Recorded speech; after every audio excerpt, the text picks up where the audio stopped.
Hey everyone, my name is Sarah and I am an exercise physiologist and nutritionist, and I specialize in helping people find their healthy balance between exercise, nutrition, and everyday life. So today we're going to talk about the importance of HIIT training, or better known as high intensity interval training. So there is steady state cardio and there is high intensity interval training. Steady state is something that you do that you are at the same pace, like marathon training or elliptical training or bike riding, and you are at the same pace, your heart rate stays about the same throughout the entire bout of your exercise. Usually with this, you find people doing 30 minutes upwards to 3 hours if you're marathon training.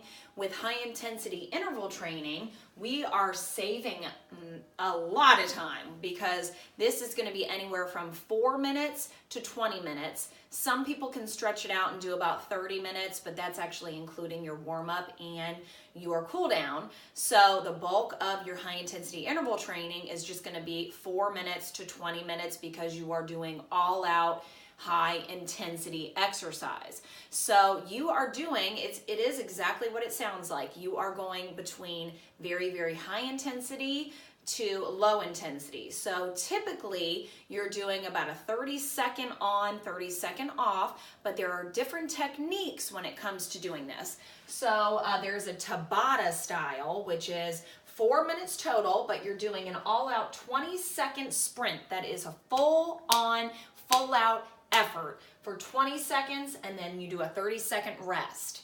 And you do that until you reach 4 minutes total. And that's like the typical Tabata. There's another technique, it's 30 and 30, which I highly recommend. And then you're gonna do about a 20-minute total. So again, like a few minute warm up, few minute cool down, total of 20 minutes of the bulk. And then there's the 45-second on, 15 off. So you wanna go all out, and for some people that's only 15 seconds. And then as you build up, you can go to 30 seconds and then 45 seconds, but it's all relative to your beginning. So really just all out effort on, and then you take a few seconds off, okay? So with your off, you can either jog in place, you can do just stationary jumping jacks or toe taps. You can do jumping jacks, or for some people, they just stay nice and still and just recover. But I wouldn't highly recommend doing the stationary standstill unless it is just you're doing Tabata style. So those are your different techniques. And the one thing that you need to keep in mind when doing this high intensity interval training is all out effort. If you're not doing that, you're wasting your time and you're not going to get the most bang for your buck. So high intensity means high intensity, and it means almost to the point where you are feeling like I'm sucking wind so much that I feel like I am almost having close to an asthma attack. And I don't say that to scare you, but I say that to get you that much more revved up to do it and get excited to really bust your butt and get it done. And the reason that we want to bust our butt and get it done is because there's a lot of different benefits, but one of which I didn't write down on the board, but it's an increase in human growth hormone, which is the #1 fat burning hormone in our body. So another way to do that is through intermittent fasting with our nutrition. But the most bang for your buck is doing heavy weights, and then on your cardio days doing high intensity interval training. And then the VO2 max here. So VO2 max is it's basically a measurement of how good our aerobic capacity is. And it's how our body utilizes oxygen. So it's measuring the oxygen consumption and the gas exchange between the carbon dioxide coming out and the oxygen coming in. So they typically will put you on a treadmill or a bike, and you are going up with resistance or speed or both. So usually on a treadmill, they're doing Bruce protocol. So it gets a little steeper and a little faster every 3 minutes, and you're going to maximum effort. And you have your nose plugged, you're wearing a full mask, and it's just measuring how well our body utilizes oxygen. So that is a good test to see where we're at exercise-wise, and it's measured in milliliters per kilogram per minute. So for college athletes or college individuals that are younger, typically women are at about 35 milliliters, men 45. Again, we always get the shaft, ladies. And the athletes, so like like Lance Armstrong, elite athletes could be upwards of 80 to 90 milliliters per kilogram per minute.